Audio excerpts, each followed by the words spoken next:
Untamed is going to be untamed. It's going to be a little crazy. I want to talk to my people. I want to talk to my brothers and sisters. We can have grace and humility in how we interact with other people. Oh, hot dog, look at you. And nobody talked about what's really happening. And let's have conversations about what truth is.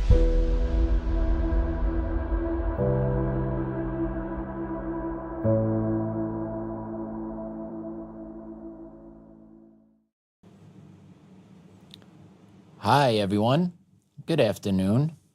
I am back in the chair today. Surprise! Joe is still traveling. He is with Josh and some chickens. I did ask Joe to at least send me a picture today with some chickens, but didn't get any. Sorry, Joe. I haven't gotten them yet, so I can't give the audience an update of where you are and how you and the chickens are doing, man. It's a little sad, but we got to push forward. You guys got Tommy on tap in a little bit. We have a great interview that we're going to play for you guys from Tommy and EM Burlingame. That guy is a rock star. He is just matter of fact, very smart, breaks it down for you to the simplisticest level.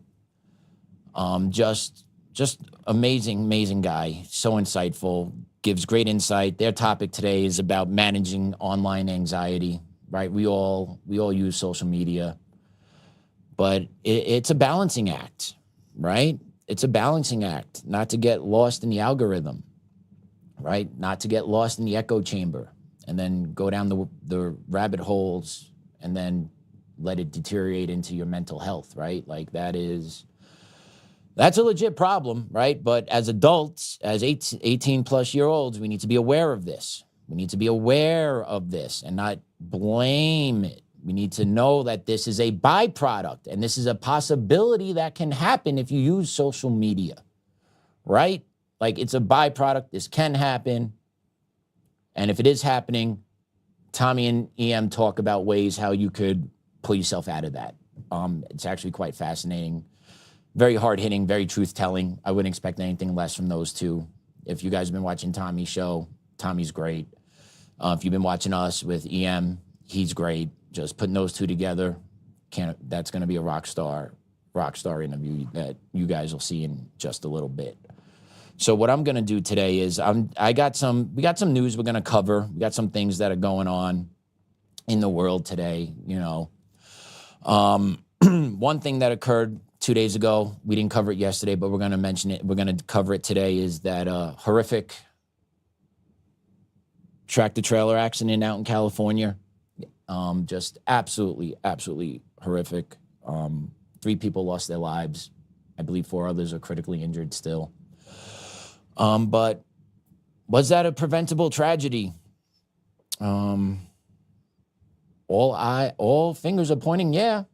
This could have been a preventable tragedy because the person behind the wheel, unfortunately, was an illegal alien, Jasahan Preet Sin, I believe 21 years old, but an illegal immigrant truck driver, got his CDL in California, just wrecked 3 families, killed 3 people, wrecked lives, just awful. But let's play the cut. Let's see the actual video that was recorded from his cab while he was careening down a freeway at a high rate of speed into dead stop traffic. Now take a look. This is exclusive dash cam video that is now the subject of several law enforcement investigations. Shows the moment a red semi-truck plowed into a number of vehicles on the westbound 10 freeway in Ontario just after 1 p.m. yesterday. The CHP told the LA Times the driver of this big rig is a 21-year-old man who is now under arrest on suspicion of driving under the influence of drugs. A total of 4 semis were involved and also 4 passenger vehicles, one of them exploding in flames. 3 people were killed and 4 others were taken to local hospitals. This horrific crash happened just east of the 15 freeway and shut down all westbound lanes for more than 12 hours. Thousands of drivers were trapped in the gridlock just as the evening commute was getting underway. It also happened near the Ontario airport, so the crash likely delayed people that were trying to get to their flights. Yeah, you guys see that? That high rate of speed, supposedly under the influence as well. Damon, can you put the picture up? Can you put C2 up, right? It's just a tweet. Can you just put a picture of the gentleman up so that everyone can see the guy that was behind the wheel, that big rig? Yep, all good. So yeah, you could tell by that video that there was no stopping. There was no slowing down. There was no, oh crap moment. There was none of it. It was full speed, full-fledged. Here we go. And there he is. There is the gentleman that has caused the accident. Once again, that is Mr. Jasanpreet Singh from India. He did cross over in 2022, was released into the United States from through the Biden administration. He then proceeded to get his CDL license through the great state of California. Haven't we seen this story before? Florida, earlier this year, another illegal immigrant operating a big rig on a major highway decides to pop a U-turn in the middle of the highway. Car speeding down, just going around. Truck tries to make a U-turn, pow. Right when there was a no U-turn sign. Turned out that driver didn't understand a lot of the English words or signage on the road as well. But he too got his license through the state of California. Where does it stop? Where does it stop? Can it stop? Because you are constantly having families destroyed by totally preventable accidents if you had a secure border. If the state of California didn't issue massive CDLs to anyone that came over under the Biden administration. Could any of this been avoided? 100%. But I'm going to bring this back to what happened yesterday on the show, what I talked about, accountability. Who's accountable? Who's accountable that 3 people died? Who's accountable that family is torn apart? Those families are going to be torn apart. There's a loss and a hole in in those families that will never be replaced. 100%. Who's accountable for that? Is it going to be this guy? Are the Democrats going to make the illegal immigrant the fall guy? They're going to step up. Newsom going to step up and take accountability and claim responsibility for these accidents that are occurring with these big rigs on the highways because his state is issuing CDLs to people that cannot read or write the language. And I'm not saying this guy couldn't read or write the language, but illegal immigrant, high rate of speed down the highway, maybe not can't read or write the English language, but he's under the influence. Sounds like a great choice. Just wrecked a family, multiple families. I don't know if all three people in the car were from the same family. So it could be one family with a massive loss or 3 different families with a massive loss. Either way, total preventable tragedy if people just didn't give anything and everything away to illegal immigrants because that's what they want to do. Because they want to replace the American people. The American people don't matter. The safety of the American people don't matter. The security of the American people don't matter. Absolutely insane. I can't even imagine. Can't even imagine if that was to be my family involved in that. I would lose my mind. I would lose my mind. Something like that. Completely avoidable. If you just followed the law. You cannot just walk across the border and you're here. Well, you can. You can, actually. You did. But then you get a license. You get a job. Crash into a car. Destroy lives. All because Gavin Newsom believes it's acceptable to just give out mass CDLs to anybody. Doesn't matter qualification, doesn't matter language, doesn't matter reading ability. You get a CDL, you get a CDL, you get a CDL, you get a CDL, you get a CDL, you get a CDL. Everyone gets a CDL, regardless of the consequences. Regardless that there are people being killed all across this country on highways by unqualified truck drivers because blue states continue to do these things. And they don't care that it's not a benefit for the American people to get these people off the road or to prevent these types of people from driving on the road. What they see is, I'm going to get back at Donald Trump, right? It's that Trump derangement syndrome that TDS people say. Anything that Trump does, the left goes 180 degrees the opposite to do. Trump deports, no licenses. Trump deports, no free homes. Trump deports, no free this, free that, free medical care. Right? Like enough is enough. Enough carnage. We need to clean out and take care of our own. We need to protect our own. Every day, families are wrecked by preventable tragedies. And it all keeps going back to the open borders policy that Trump's trying to clean up. But my Lord, the monumental effort that has to undergo to get everyone that should not be in this country out is absolutely, it's got to be astronomical. It's got to be off the charts. Yeah, I can't even fathom. Can't even fathom. And yes, there are some good people in there, but at the end of the day, they broke the law coming here. They are taking away your voice as Americans. Things need to change. We need to reclaim and take back America for Americans, right? And I'm not saying people cannot have part of America either, but you got to come here legally. You got to do it the right way. You got to wait in line, right? We got to stop being a welfare state to the rest of the world. Because I guarantee if we stop being a welfare state, people will stop coming here.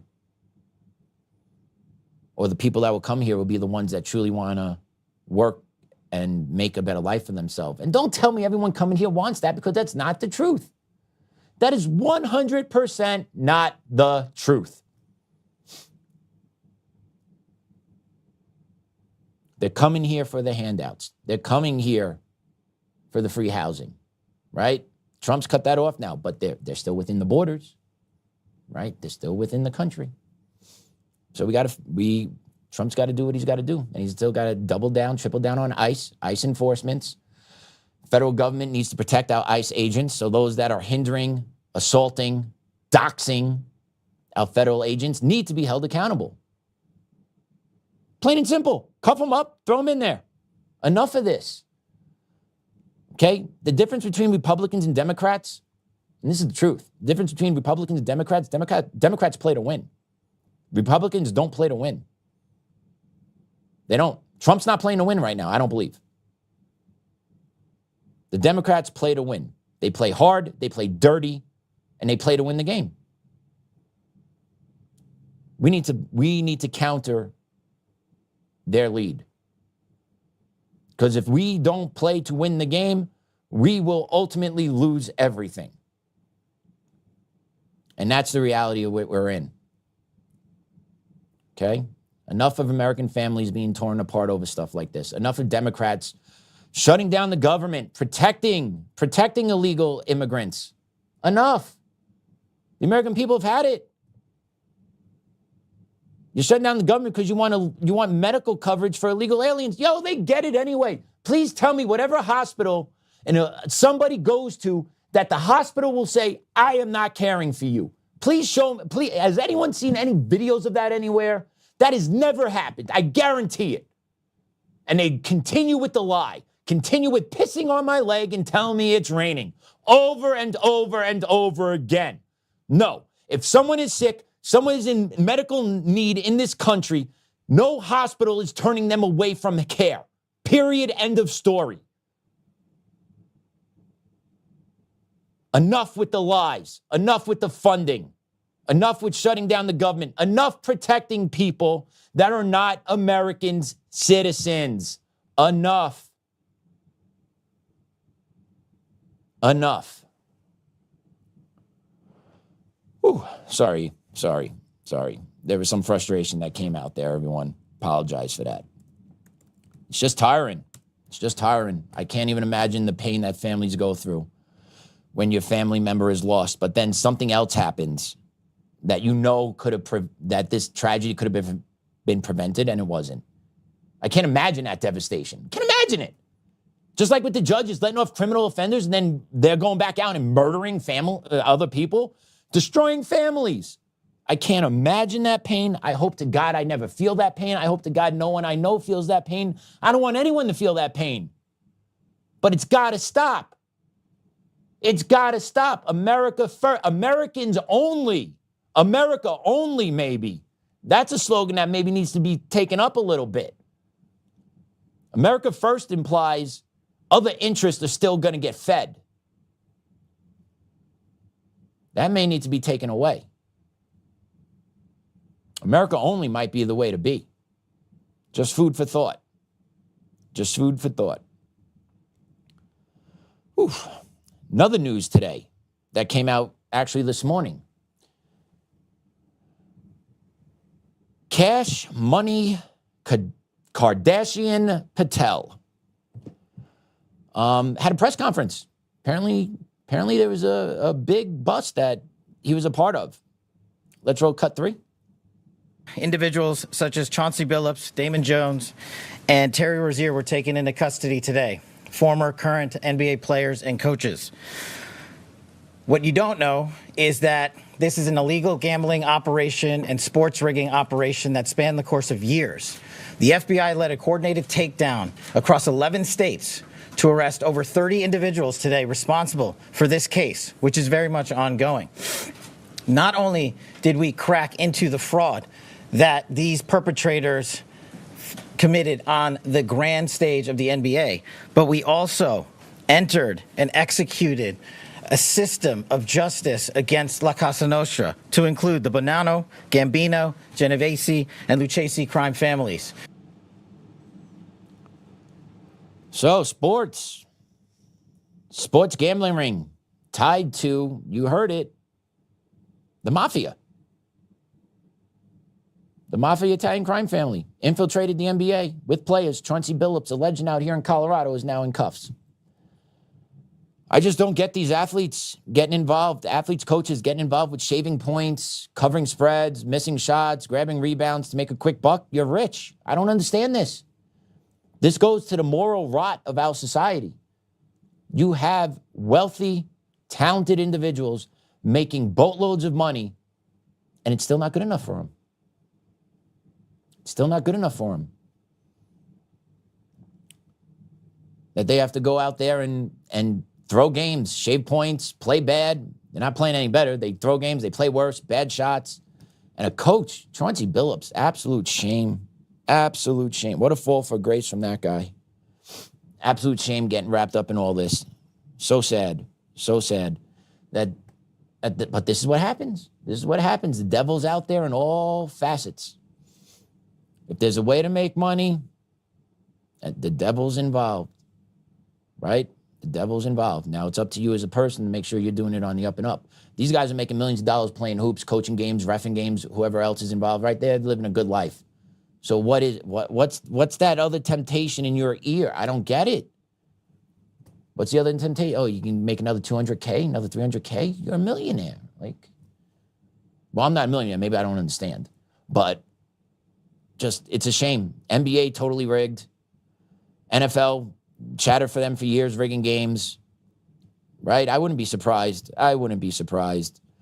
But Cash Patel out there making waves. How's that Epstein list, buddy? How's that doing? How's Charlie Kirk's assassination going? Why did the judge issue the largest gag order I think people have ever heard of, where no one can talk about that case that's involved? I don't understand that. But you got him, right, Cash? You got him. You got the shooter of Charlie, right? Lock him up. We got him, all done. Got him, we got Epstein. How's the paperwork coming on the Butler assassination attempt? Where's that? Right, where's that cash money, right? Where is the actual real deal stuff that the people care about? Where's the real deal stuff that people care about? Enough with the smoke screens, right? Look over here while they're standing behind my back. Woo, look here, woo, Chauncey Billups, woo, Epstein, go away. Charlie Kirk shooter, go away. Nashville Manifesto, go away. Right, all that stuff, right? It's just a crying shame. It's a crying shame. We never get the truth. We never get the real hard truths of what the hell is going on in our society. Makes me concerned. Makes me not want to believe them I very rarely believe what everyone tells me from the government now. Like, you'll be a fool to believe anything they say. But yeah, cash money's up in there. Making arrests, taking down the NBA, that's great. Lucchese, Gambino crime families, okay, that's okay. You got some mid-level guys probably shaving points. That's great. Where's the big stuff, buddy? Where's the national security stuff? Where's the hard stuff? We know. You can't say, but we know. We know. It's a shame. Crying shame. And one more thing in the news that I wanted to play for you guys before we get to the Tommy and EM interview is there's a staff sergeant in the Illinois National Guard by the name of Demi Palachek. She recently gave an interview and spoke how I'm just going to do me, boo. Cut 4, please. If you were activated to the Chicago mission, would you defy orders? Absolutely. I would definitely say no. Tell me why. I mean, I'm not going to go against my community members, my family, and my culture, my neighbors, and I believe that this is the time to be on the right side of history. In Illinois, there are around 200 people who are legal permanent residents, green card holders, who are either part of the Army National Guard or the Air National Guard. Demi, I know you've spoken with some of them. Tell me what they're feeling right now. So about 20,000 people in the military are undocumented or going through the green card process. Many of my soldiers are of the Hispanic community, and they did join to get themselves or their family documents. They are in sheer panic. So yeah, that's actually happening in Illinois. You have a staff sergeant saying, no, I'm not going in there.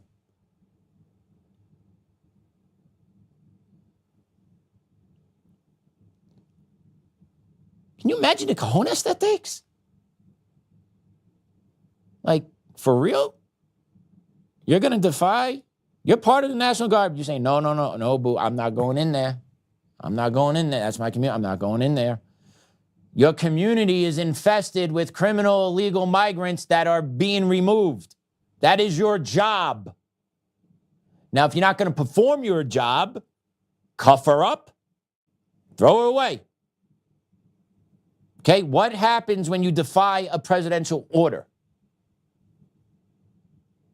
Nothing? I don't know. But that just shows you the mentality of these people, of leftists that are in the military. No, I'm not going to do it. I don't care what he said. I'm not doing it. Nope. Country first. You are to follow the orders of the president. Imagine if Republican generals and everyone said, no, I'm not listening to this. I'm not doing this. I'm not doing that.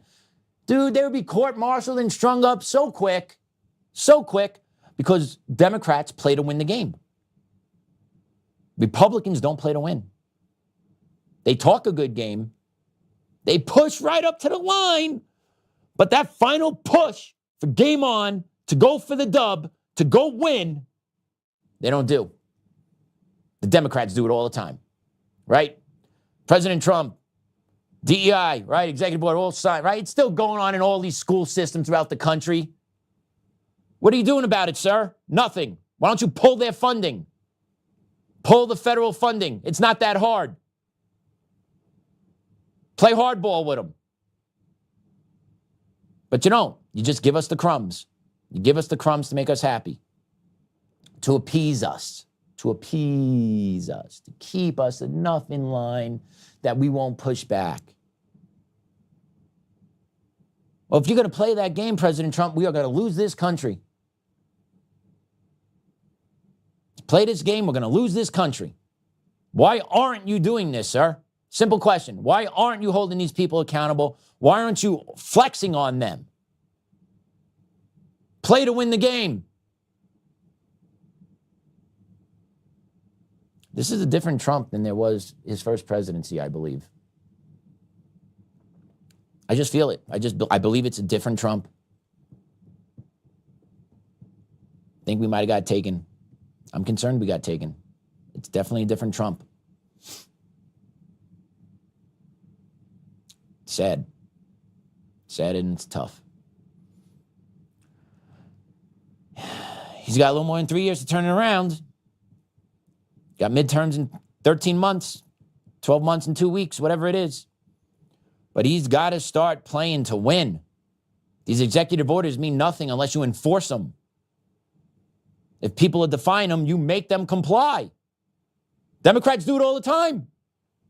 Oh, you're not going to have you're not going to have DEI on your board? No funding. No equity hires? Pull your funding. Illegal aliens can't get driver's licenses? Going to lose infrastructure funding. Give me a break. Play the game to win. Enough. He's not even going to hear this. I'm just screaming at the camera to make myself feel better. He's not going to see this. Be amazing if he does. But play to win. Play to win. Enough. That's my take on that today. That's my take on that. I'm just beyond frustrated of people just saying, I'm not following presidential orders. I'm not doing anything that this president wants us to do. Blah, blah, blah, blah, blah. Like, either shit or get off the pot. Make them do it Trump or get out of the way. Because otherwise we're never going to be in a better place. And we're ripe for the taking once again. And then that pendulum's going to swing so hard, so hard, so hard. ICE agents will get arrested, 100%. ICE agents will be incarcerated. Just like J6s were thrown in jail, you're going to have ICE agents next time around. That's going to be the J6 of the next presidency on the Democratic side. ICE agents locked up. Watch. Watch. ICE agents locked up, criminals that assault ICE agents walking free. That's what's going to happen in 4 years. Because we're not playing to win. There's a sense of complacency from that White House, I feel like. And it's not a nice feeling.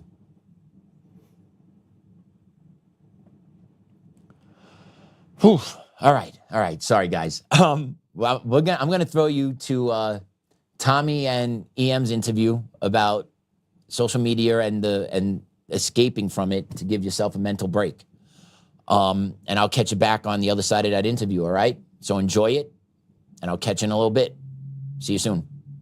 Doctor, General, Astronaut, EM Burlingame, who's been on here a zillion times before. You guys can go to the description, Substack, Twitter, YouTube, books, all that good shit. And, I go into every single show with no idea what I'm going to talk about. And every once in a while, I remember that I have nothing to talk about. Very rarely. And I just kind of, it's like when you're on a plane and you've been fine with flying your whole life. And then every once in a while, you're like, man, I really am up in the middle of the sky. And you just get a quick moment of like, let's not think about that. I just realized as I was like starting, I was like, I have no idea what we're going to talk about. And then, well, I never do. So, with that, how you doing, man? Let's start with the conversation we were having about a certain individual. We won't mention his name, just etc. But we're in a time right now, of great uncertainty. And we need to be checking on our friends because, I'm not saying that we're at a place where people are going to start disappearing off the street kind of thing. I think we've kind of backed away from that a little bit, but we're getting to that place. Well, they And did so, shoot at the president last summer, and they did shoot Charlie Kirk in the neck. yeah, TV. I mean, it's not paranoia. It is yeah. real. So, so two things that we're checking there. It's not always, hey, did they get, you know, trunk monkeyed at some point, 3 days ago. But the other part is, a lot of us, at least, the folks that like you and others that I talk with and other guests and hosts, everybody's working so hard right now to try and see what's happening so that we can, do the best we can to keep everything from burning down. And that can get to people, Oh yeah. even the best of people. And so sometimes checking to make sure somebody's okay is the FBI free Wi-Fi van outside, but the actual one, Yeah. with the big Proud Boys painted on it or something, Yeah. Yeah. or Patriot Front, excuse me. Yeah. Yeah. Right. But the other part of it is, like your regular guest, Colum, he's been in a couple dark places, and Colin and some others, so I think it's this, we're getting to that time where we need to check on people, make sure they're still around and make sure they're doing all right because it's only going to get worse from here. Yeah, and it is also okay to just, kind of get burned out. I mean, it stopped around, I don't know, 5, 6 days ago, but for almost exactly 2 weeks, I just had chronic 24/7 anxiety. Yeah. And I mean, I get anxiety. I'm an anxious person. I think it's probably good to have. Sorry. I also know the difference between a little bit every day and like you wake up in the middle of the night, heart pounding to go piss, and it's like, this isn't okay. It's 8 p.m. at night, and you're sitting there kind of looking around, and like it feels like you're on crack. And it's one thing when that happens for a day. It's another thing when it happens for a week or two, and it starts to wear on you. I actually had my parents come stay with me because I was just like, I'm so wound up. And then there's a whole nother level. It's almost kind of worse when you have that, but you're doing everything in life right. Like, that's okay to have, and then go, maybe it's from the fact that I'm 4 months back on rent. Maybe it's from the fact I'm drinking a liter of vodka, twice a day. But I've been sober almost 2 years. All my bills are paid. I'm losing weight. I'm saving money. Everything's good. Podcast is growing. It's almost a little worse because it almost kind of escalates a little bit because you go, what the f is causing it? What the f is causing it? And it's, for me, I just kept going because sticking to my routine helps. But I also know I've been in that spot before, and there's kind of nothing else to do but go, just disengage, unplug, just disengage, cancel the shows for a week. Hey guys, I'll be back. Sometimes you got to do that, and it's like, that's normal too. So anxiety, I didn't think anxiety existed till I was in my mid to late 40s. I thought it was a made up thing by weak people. Yeah, and I did until around my 20s, college. Yeah. Yeah, Like, shut I up, thought it pussy. was totally made up. Yeah, I'm like, shut up, bitch. fucking pussies, right? Yeah. And then I had, the final coup de grace brain injury and started getting anxiety, and I had no idea. I mean, it probably took me 4 or 5 years to figure out what the hell it was. Yeah. You don't even Just know to what it figure is. out what the hell it is. Like, what the hell is going, so Why am I why is my body Nothing's- tingling? Why am nothing's I wrong. Why do I feel like at any moment Delta is about to breach charge my wall? Right? Yeah, well, for me, it was more my ex-wife's attorney was going to serve me with something. But still. When it dawned on me, right? Not to pick on my ex-wife, by the way, but those are interesting years, the divorce years. Give me a second. At some point, because I was pretty heavy into my TBI recovery at that point. I was about 2 years into it when I finally realized what the hell anxiety was. I was like, oh, first off, I also realized I owed a lot of people apologies for thinking they were weak. They're not going to get them, but yeah. For me, it not to like suck the oxygen out of the room. For me, it was deep dark depression after losing my brother to suicide because I would, and I hate it, but so many times I'd be trying to help him, and I just have to bite my tongue and be like, dude, just stop being a bitch. Like, Yeah. stop. And then when someone kills themselves, you go, oh, okay.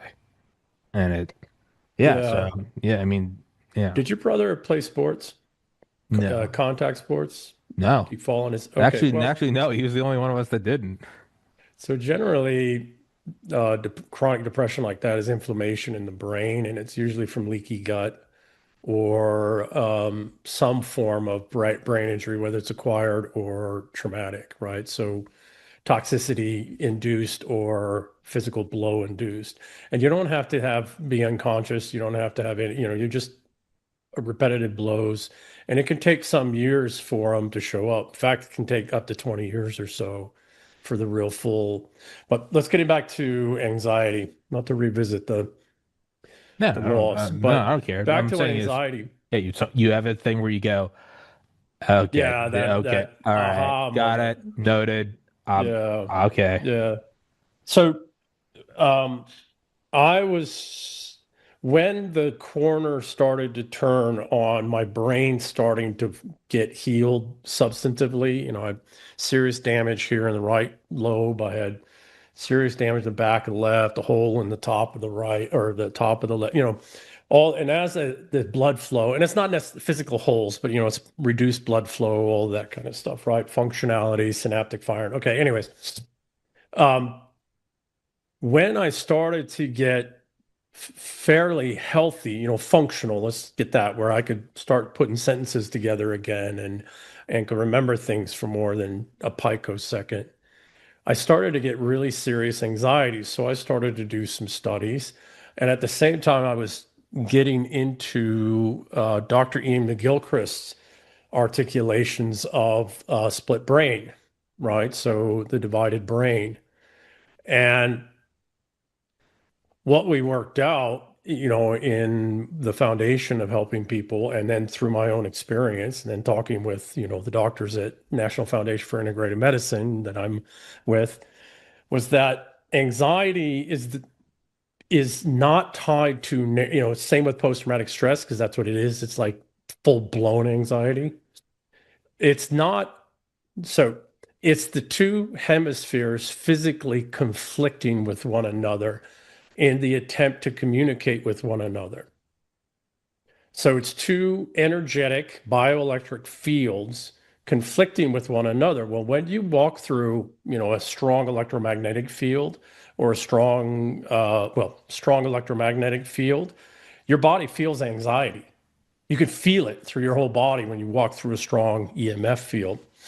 Well, the same thing's happening in the skull when the electromagnetic field of the left hemisphere and the electromagnetic field of the right hemisphere, which talk through the corpus callosum, are not getting into sync. This corpus callosum is not able to regulate those two signals so that the two hemispheres are able to update each other. And what generally happens is the left hemisphere steps on the right hemisphere, right? Doesn't even think it exists, and it's trying to force its signal update through the corpus callosum to the right. Well, that's what anxiety is. It's two electromagnetic fields battling it out in your brain through the corpus callosum, mostly through the corpus callosum. Okay.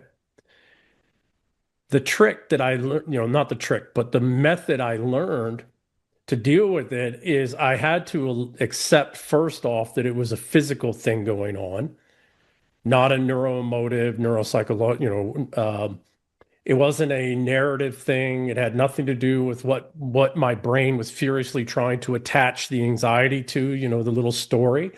It was a physical thing going on where the two hemispheres were trying to talk to each other to update, and they were having a problem doing that. I had to be able to, one, do not drink during that period because you further dysregulate. Yeah. Don't do marijuana because actually marijuana, you may get a reduction, but what it does then is it adds additional noise signal you're going to have to process at some point. And then you just keep smoking more and more and more and more. So I've never been a marijuana smoker anyways. That's why I'm sober 2 years. I'm at a point where I'm like, it's thermonuclear warfare. Well, what an interesting Yeah. game. The only way to win is not to play. Yeah. That's what I found. Not to play, man. I don't know. Go to bed, drink some water. Okay. So that's the point, right? Is so you go through the day till you can get to sleep. And sometimes you can't sleep for 24 hours, 15, 16, 18, 24, 48 hours. But as long as you don't buy into any of the narratives that your brain's, because the cognitive dissonance is furiously throwing up narratives for you to associate it with. And as long as you just let that happen, realize none of that's real, it's just the physical thing, and then get sleep, real sleep, not alcohol-induced sleep, not drug-induced sleep, but real sleep, you'll wake up the next morning in some form and fashion of cognitive capacities will have actually been turned back on, because that's what the two hemispheres were trying to do. It's like, I fixed this problem. I need to tell the other hemisphere, hey, this problem's fixed. Here's how I did it. Or, we can update this signaling and communication between ourselves. And so when I realized that this is 2019, I think, right? Maybe 2020. Man, things started to get better faster. Anxiety didn't last as long. And now I'm in a place where I haven't been anxious in probably 2 years. It's what you're saying about not buying into the narratives. That's something. When I say recent, I mean like the last 2 months of my life. Oh, wow. I've finally reached where I've gone, like, none of that's real. and Yeah. it'll come on every day or so, or if not every day, a lot, and it's finally got to a point where it's like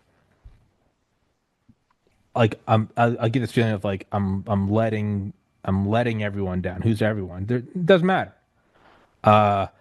I'm somehow I'm really up on this show. I am consciously doing wrong, and I'm like, that's not true. It is, you're a real piece of shit son. You're a real piece of shit brother, and I'm like, debatable brother, but I'm like that. I'm like that. I'm like Yeah, no, yeah. and I'm like, oh, you just you could improve. I'm like, no, I'm fucking dead sober, dieting, sleeping, reading, like, you know, annoyingly so, like self-improvement. Yeah. And But that's the then issue. yeah, it kind of goes away towards the end of the day. And so when I mean recently, man, I mean like I don't even know if it's been 2 months where I've finally gone, these feelings are here every day. I don't think they're gonna go away. Don't try to get bogged down on saying go away, go away. But I've just gone, I don't think that's real. Or hey, I'm because it is weird. Then around, I don't know, 6 or 7 p.m. every day, it just starts to let off a little bit. Dissipate. And if there's anything still there, which it used to be, like, ooh, I'm a bit overweight. Ooh, man, I am drinking a lot. But there's nothing still there. Around 6 or 7 p.m. it goes away, and I'm like, wow, look at this. Look at the sun hit those clouds. And it's how many thousands of times can you do that before you finally go, I was just in the shower before this. And I was like, man, I feel a little anxious. And a little part of my brain went, wow, isn't that stunning, Tommy? This is news. Like, this has never happened. I actually started laughing. And I'm like, oh, what a surprise. You feel a little anxious today? And I was like, you know what? It's almost like, I got your nose. I got your nose. And you finally hit like 4 or 5 years old. Yeah, you don't have my nose. Knock it off. Like, So one of the things that, this gets back to the check on your friends stuff, right? Is it's something I didn't realize till I really got serious about writing the novel. And, I probably have half the people that I know probably muted me on Twitter because I post too much. But, when you sit down to write a novel and you're trying to write, serious, historically accurate, connected, all of that kind of stuff, you do a lot of research and you look at a lot of things and you think out a lot of things. It's what I do all day. It's what got me, invited to talk on shows and other things. And there are some days, like yesterday was one of them, after 2 days of really detailed thinking and writing and study and then writing and then rewrite, right? I wasn't anxious, but in many ways I was in a anxiety-like place. And here's why, and this gets back to you and your anxiety. What do you do all day? You explore complex space. I was about to say it's contemplation inertia. And I've gotten a little better about this, and I'll shut up and I'll get back to it. Yeah. I've gotten a little better. Maybe I'm around not even a year into going, Thursday's the last day of my week.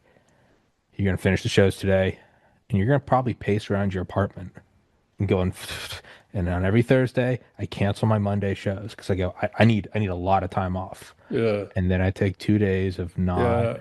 And you reach out to one of us, and I don't even take the stairs. I'll start taking the elevator. I don't check emails, and I don't think and explore. And around 48 hours, I'm like, let's get back at it. So no, that mental, like contemplative inertia. Yeah. Okay. So I didn't really make the connection again until in this last probably year, right? That I've been sitting down seriously writing the novel and related stuff, and then talking with you guys and thinking, and quite genuinely thinking, we're gonna have to gun up today or tomorrow or all that stuff.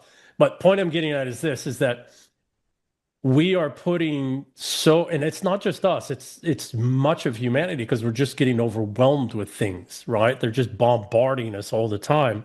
Point is that the two hemispheres of the brain don't actually like to talk to each other. And they both process everything, but they process it in very different ways for very different purposes. One for risk assessment, broad spectrum risk assessment, and the other one is for, when I say manipulation and control, I don't mean psychopathic way. I just mean, to be able to use your hands and to do specific things, right?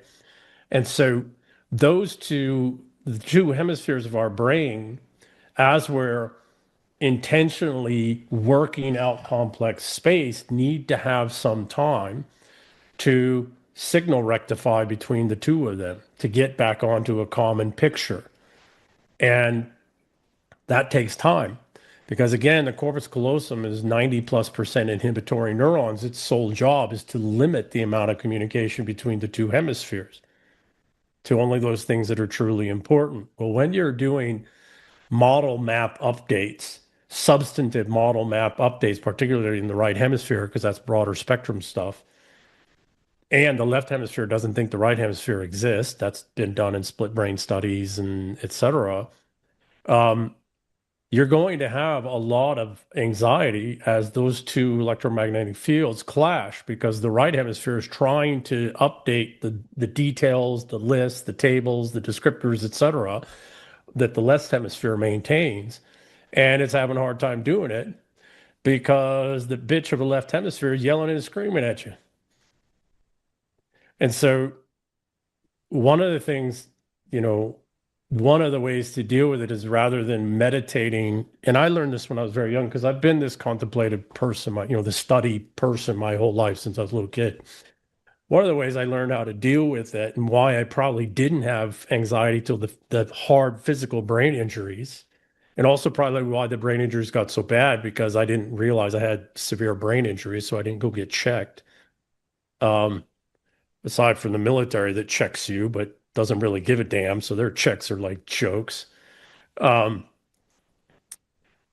found, and I still find, that stopping every 40 minutes to an hour and a half or whatever it is, it's not a set thing, but stopping 4 or 5 times in the day and meditating for like 2 minutes. That's and just turning it, and the meditation the meditation is specifically shut up. Right? And I just realized, about a year or so ago, it's like the right hemisphere is quite lit, and I'm intentionally, as an overall being, telling the left hemisphere, shut up, listen. Yeah. Right? Yeah. It's I use a meditation for a lot, and sometimes I'll go into it purposely. I'm like, we gotta think this stuff out. I call it like prime time thinking. Yeah. 8 hours of sleep, gym, meditate. I'm like, right there, I've got like 20, 30 minutes, where's the best. But I'll do thinking. I'm like, okay, we're going to grow the show, blah, blah, blah, blah, blah. And I started meditating 2008, junior year of college or high school, like whatever. I didn't even know what I was doing. Sophomore year of college, when I became like pre-med, I started meditating. It was no part of me was like to become a deeper person, or I was hardcore atheist, materialist, reduction. We're all just real self-hating, like we're just biological shit. I would meditate every 90 minutes. You said 45, every 90 minutes, but not think about anything.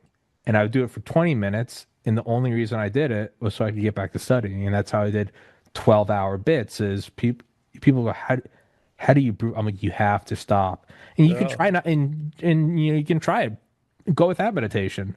That second 90 minutes, the diminishing returns is like you're going to get done 5%. If you just shut up and let all the snow globe, let it all come down. Talk to each other. Yeah. Then you go, okay, go. Yeah, meditation doesn't always have to be like a deep. I kind of mix them all now. I do like one, and then I do the quiet at the end of it.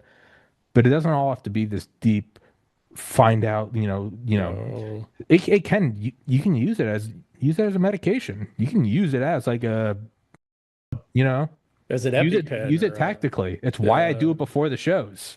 Yeah. Just shut the up, because I'm about to not shut the up for, as you can tell. Like, So I benefited from my whole life. I've just randomly benefited from, some older, greater thinkers, or even just sometimes a random person who say the most profound thing, right?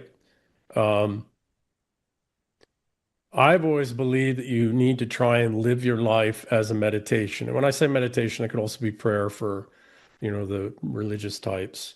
And I respect that, right? Yeah, sure. But not it as a thing that you do because it's a thing that needs to happen in your day, but more of a, why am I not living my life as a meditation or a prayer? Right? Isn't that kind of what the old masters, the old monks and St. Thomas Aquinas and Buddha and everybody else were saying, is that you need to, and then, today, for the reductionist atheists, they call it flow state. But, isn't that kind of what we're trying to all get into? And well, if that's the case, then it isn't a thing that we do at set times or, when we're in certain conditions. No, it's like a thing you're trying to actually figure out in all this complex world, so you're not a vegetarian, non-violent, pacifist, uncomfortable clothing, wool clothing wearing kind of, self-flagellant, right? But I'm getting to hippies. I don't like hippies. It's a state we're trying to get into, and that state, if you can move through your life with, through your day with it regularly and find out how to do that, then a lot of this anxiety stuff goes away, even in a complex world, because synaptically,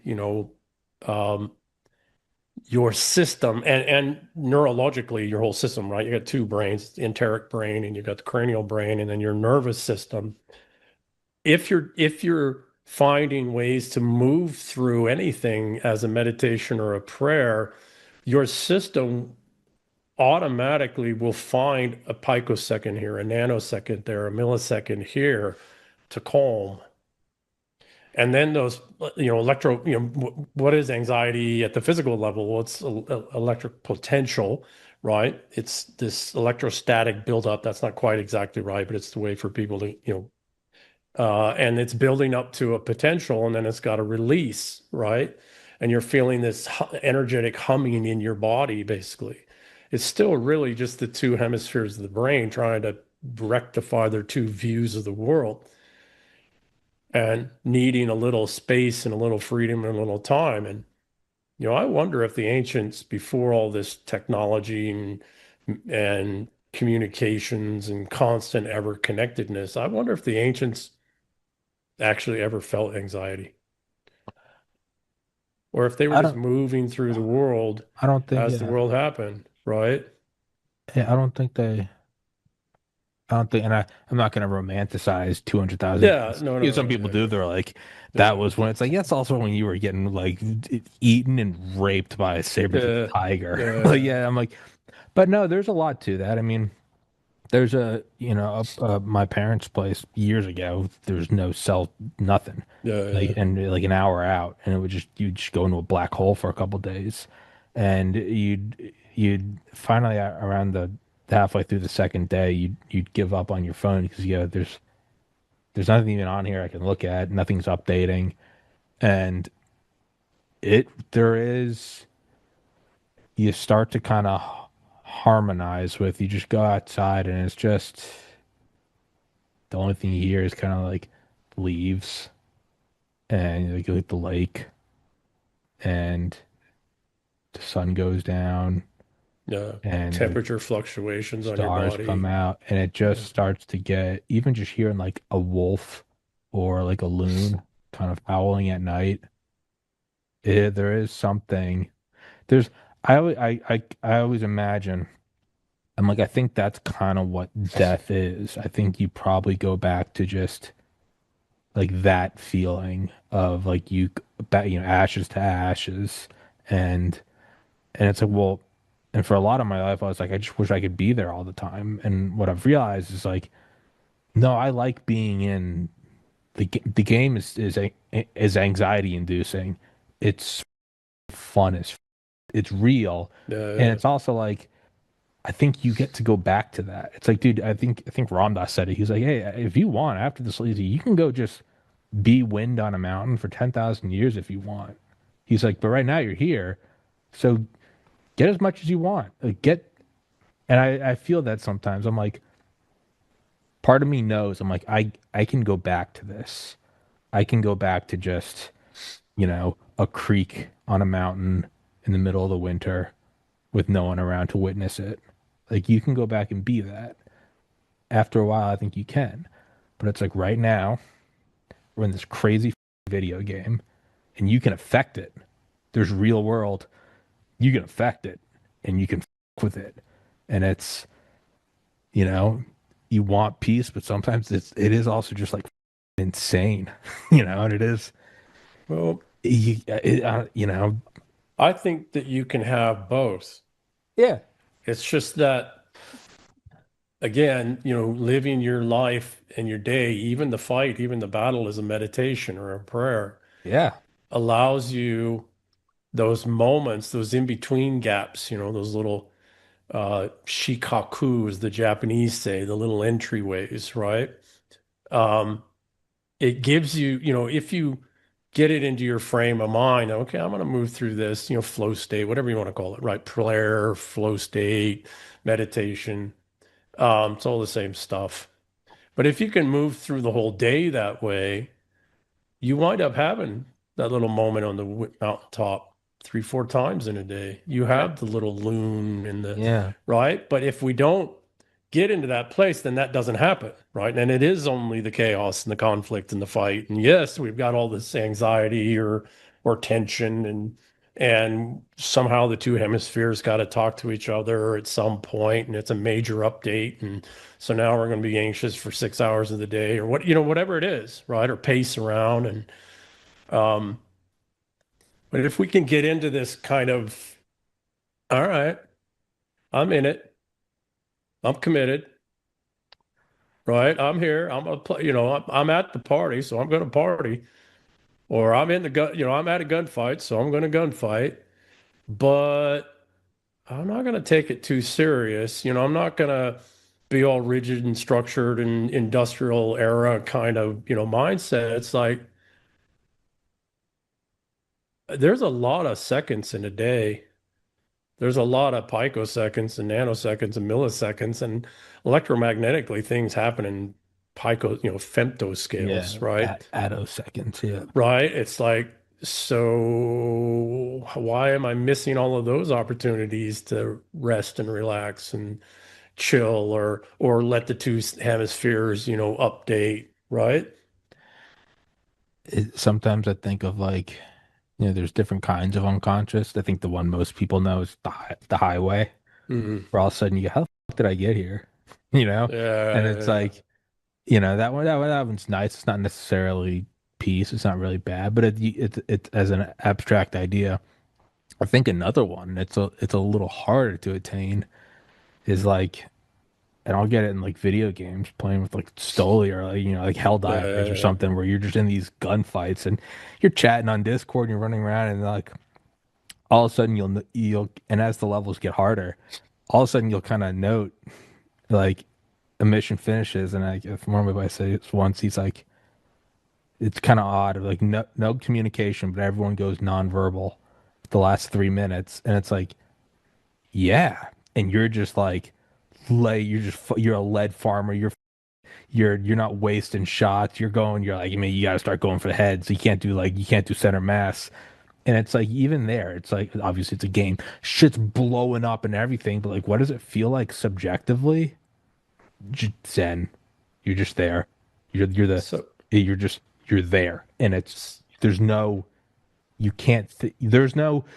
self to reflect on the fact that there's experience happening it is just experience it's the tao the whatever the you want to call it you're there and it's blissful it's chaotic but it's blissful but it's the two hemispheres and all the neuronal and bioelectrical systems in your body in concert, not in conflict, right? So when you were saying that, the image that came to mind of the chaotic beings in a state of bliss is the two different Jokers in, so Joaquin Phoenix Joker when he's dancing is all the chaos is going around. I haven't seen that one I still And haven't seen the Joker I then only know Heath Ledger I mean, it's extraordinary movie. It's a bit over the top and it's rather disconcerting because it is actually a harbinger of a subset of a non-inconsequential subset of the population and where they are neurocognitively, neuroemotively.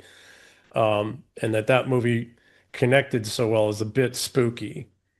Um, Give me a second. yeah he said he's The, dancing yeah, well, the other one is Heath Ledger, who personally I think was a brilliant Joker. But there's that scene when he's leaving the hospital, and it was just the whole thing, right? He's in the flow state. He's in a meditative prayer. Yeah, exactly. When he's walking away from the hospital, and he's right, but he's in this trying to blow shit up. It's not working, etc. But if you just look at him, he's perfectly happy. He's in a good place. yeah He's thriving. What is that? Moisturized, the thriving. moisturized thrived in my lane Yeah, yeah yeah. Right. So it's like you don't have to necessarily go to the level of being the Joker, Sure. right, for this to work. But it's an extraordinary example. I've heard guys talk about major gun battles and 3-day fights, in Afghanistan or well, Afghanistan, but really Vietnam, etc. And the guys that survived, the guys that ended up getting the medals of honor, etc., like Earl Plumley, they didn't. It was kind of like the freeway thing you're talking about, right? It's like they just got into a flow state, didn't stress, didn't add additional cognitive, neurological stress, et cetera, and they just flowed through it. It's like, okay, I'm going to die or this too will pass, right? And so I think that this particularly again, because again, you and I were talking before we started about a mutual contact colleague friend and concern for him, right? I think that all of us who are in this trying to plot, trying to understand what's happening with the world so we can keep it all from burning down, so maybe the opposite of the Joker. I think we all need to get a bit more, we need to be more cognitively, we need to be more aware that neurologically, neurophysiologically, neurocognitively, at the physical level, we are putting our systems through an immense, immense amount of burden, right? Biomolecular, bioelectrical burden. And many of the coping mechanisms we've developed where we take certain amount of times and we go do certain things might not be sufficient, particularly as this all accelerates as it is, and that we might, like I was an insomniac most of my life till actually I started to seriously recover from the brain injuries. I was an insomniac from the time I was a child till I was in my late 40s. How do you deal with that, right? And like Winston Churchill, during the entirety of World War II, he would sit in a chair, hold a spoon or something in his hand, and as soon as it hit the ground and woke him up, he'd get up and go for another couple hours because that was the demands of the war. And he did that for all 5 years of the war. So point is that now I'm not recommending that for anybody, right? No, Because that but comes at a massive cost. But the point is that we need even this. even FDR was like, to be smoking cigarettes and drinking heavily, and the doctor would be like, your lungs are slowly filling, Yeah. and there was just sort of like he had just committed to like, I don't get out of this, just go all in. It's the final sprint. If you need Yeah. alcohol to sleep, you Yeah. use it. And he just, and again, I not was the the best same way to with go, His but Majesty King yeah, George VIII. He was the same. He was just chain smoking and he was like, here, and he wasn't looking at it like, I hope I get out of this. He was like, yeah, this is why I'm here. correct. We're at war, and There's, so I have to do. Yeah. yeah. So point I'm getting at is that we don't need to go to those extremes yet, and may we not have to. But point is, we might want to all take a little bit more close look at how we are handling the cognitive burdens that we are putting ourselves through, and look at our not coping mechanisms, because that's not the right term, but how are we, maybe we need to adapt our fortification, self-fortification, repair, recoveries, concepts and ideas so that we're doing it a little bit more regularly through each day. Consciously at first, and then like for me, I moved through my day kind of meditative for years. Initially though, for years, I had to consciously think about that. Now it's just in this state, unless I get knocked out of it by something stupid that I've probably done. There's also, for me, kind of the whole, viewing anxiety as a weakness. It took a long time for me to realize that rest was necessary.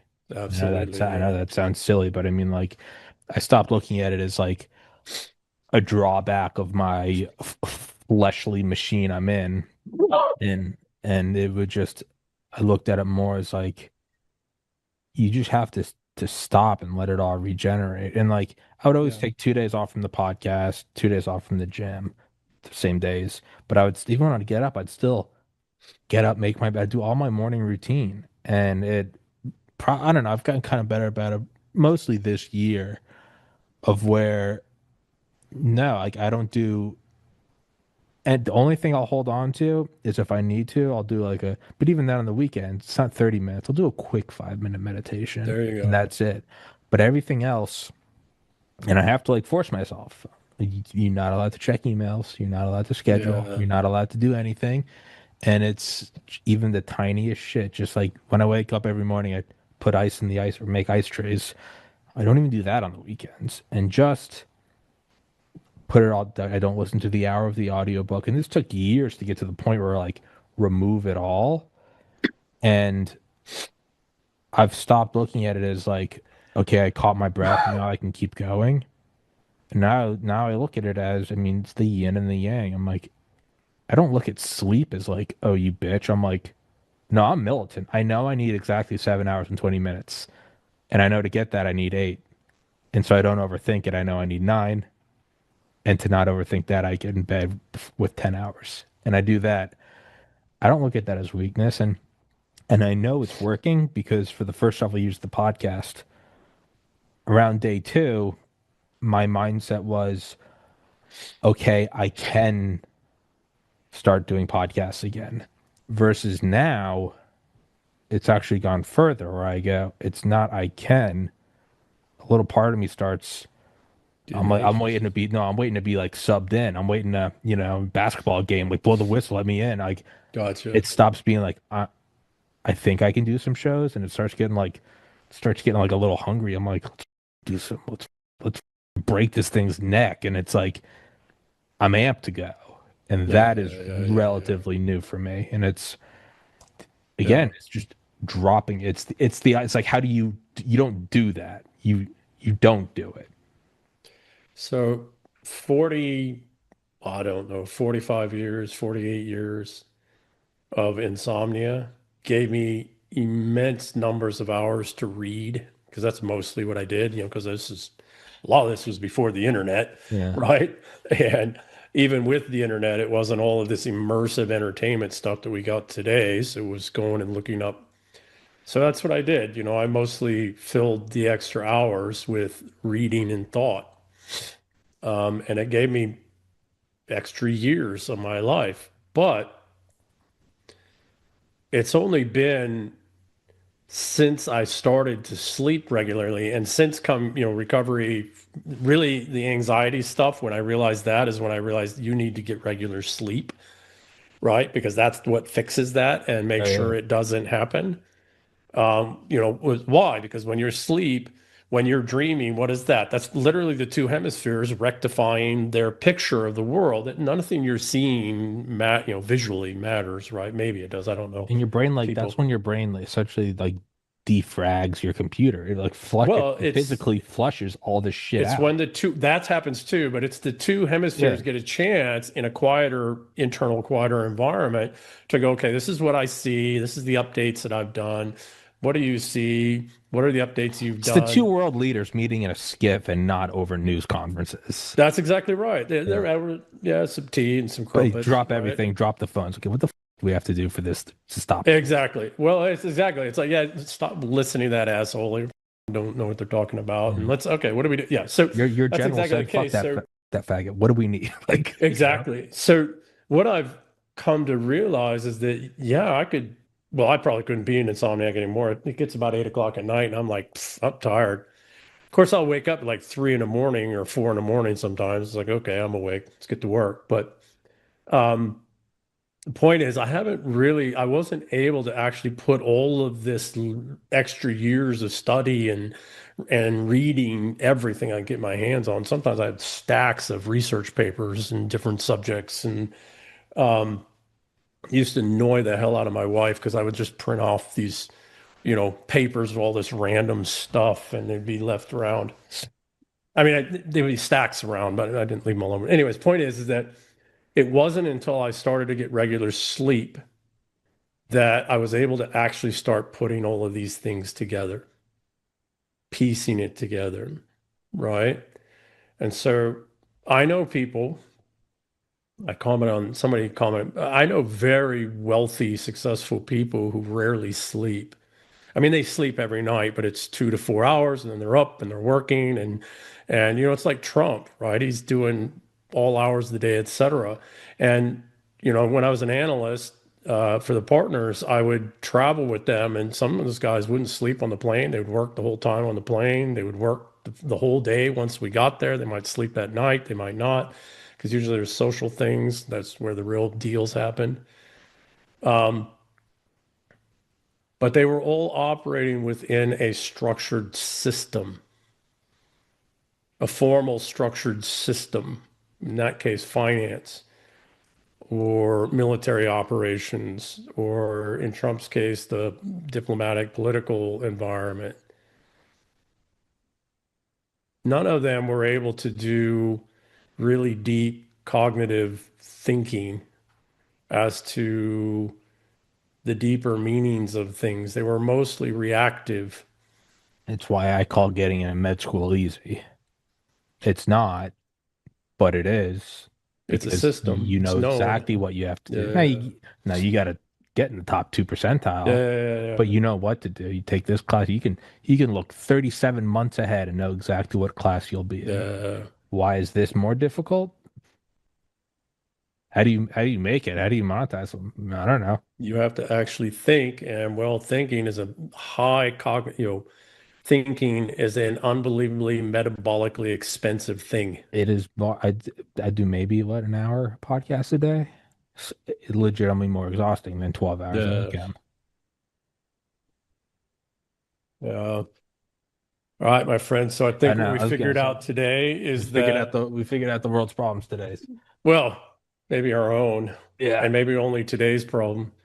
Um, yeah, we need to check on our friends more. Um, all of us who are in this kind of thought and communication space the cognitive loads on us are only going to get greater. We need to put more thought into turning off more regularly in a day, through the day, giving ourselves a little bit of intentionally. And it's very much what you said. What is it? It's not Don't sit view it down as and meditate, weakness. try to figure out something. It's like, shut the up. Also, don't view it as weakness. View it no different No. than you got to charge your phone, you got to put gas in the car. Well, it's just like in a gunfight.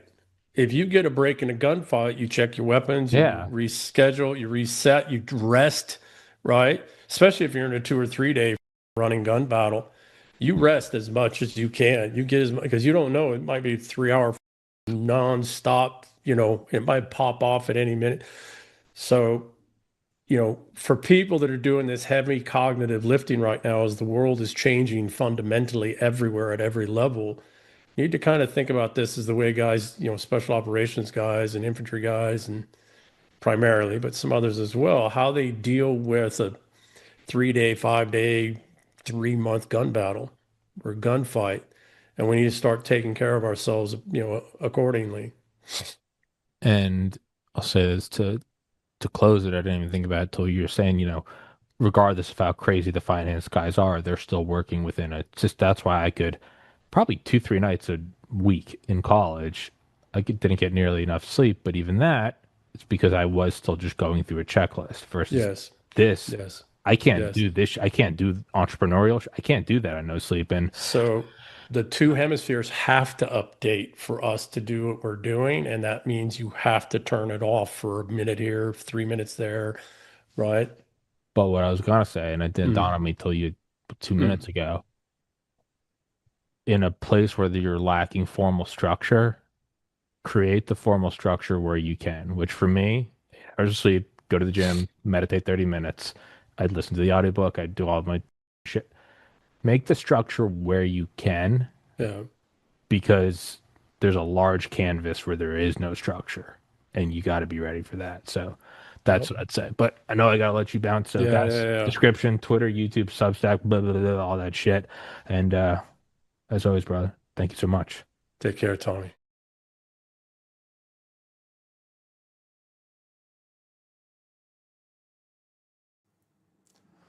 Whew.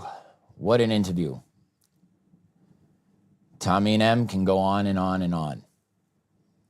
Not saying that it's boring. It is just content heavy because they are so knowledgeable. They are just two heavyweights going back and forth. Em, always a treasured guest here with Joe. Tommy, awesome dude, love him. Just great. And just think about it, right? Think about what social media can do to you if you allow it to get hold.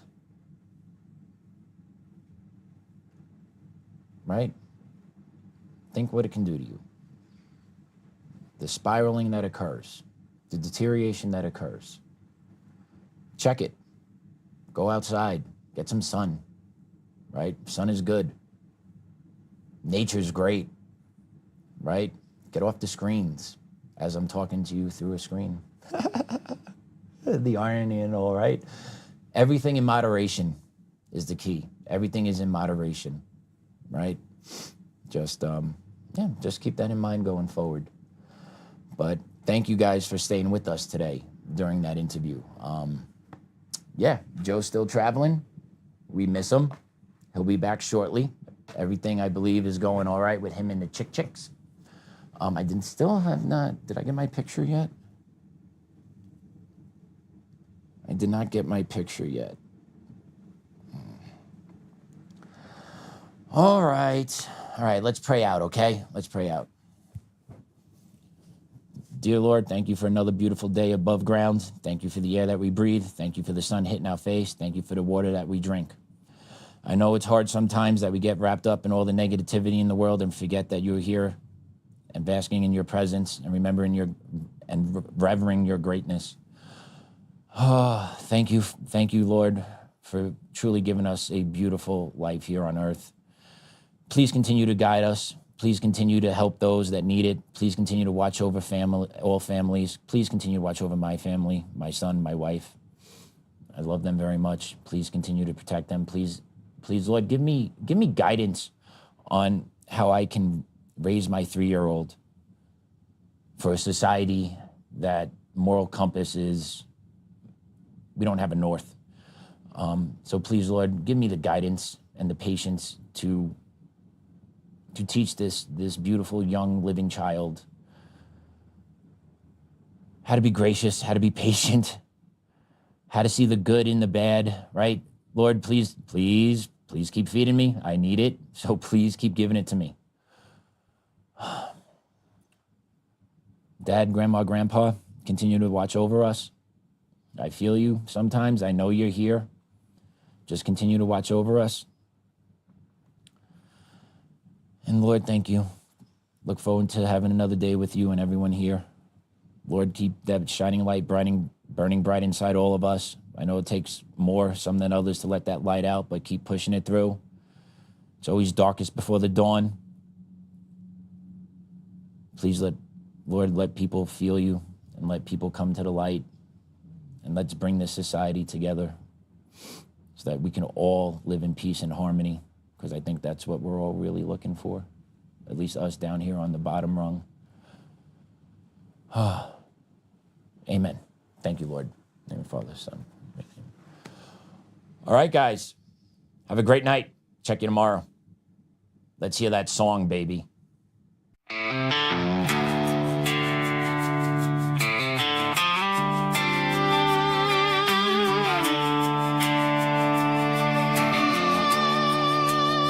Rise up untamed in the heart of the fire where the wild ones roam. Joe Oltmann's calling, bringing truth back home. From conservative daily to this untamed fire, we shatter the silence, lifting spirits higher. No chains can hold us, no lies can prevail. Authentic and fearless on this rugged trail.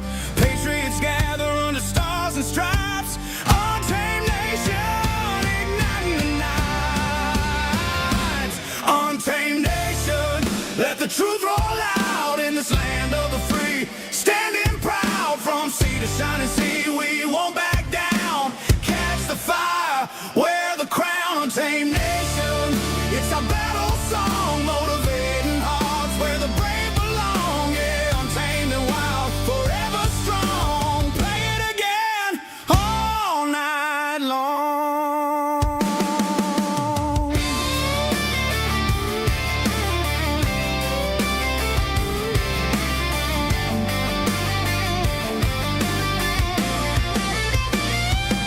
Break the mold, chase the real.